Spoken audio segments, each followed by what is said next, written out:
Hala, Bunso Migs Malino may ipinagtapat kay Mayor Ina, ano ito ating alamin.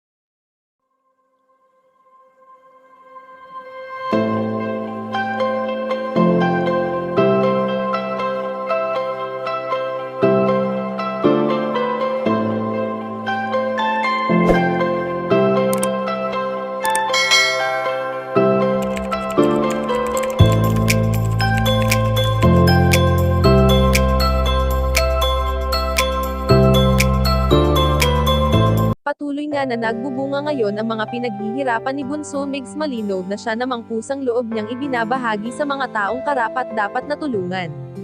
Hindi naman lingid sa ating kaalaman na napakabuting tao ng binata, dahil bukod sa napakabait, maalaga, matulungin at higit sa lahat ay napakalambing nito sa mga taong mahal niya sa buhay. Wala nang ang hihigit pa sa pagmamahal ni Bunso Migs Malino sa dati niyang kapareha na noon ay makikita natin sa social media. Solid nga kung magmahal ang binata at wala itong ibang hangad kundi ang mapasaya ang mga taong nasa paligid niya. Sa kasalukuyan nga ay patuloy na nagbubunga ang karera ni Bunso Migs Malino, bagamat nakakaramdam pa rin ito magpasa hanggang ngayon ng kalungkutan, dahil para sa binata ay wala nang masasaya pa sa kanya kung kasama niya pa rin sana ang kanyang prinsesa.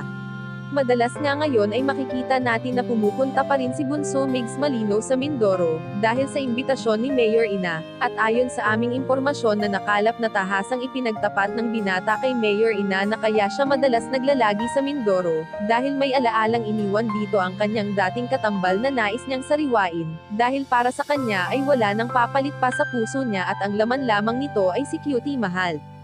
Kayo mga kachika, anong masasabi nyo dito? Please leave the comment and don't forget to subscribe.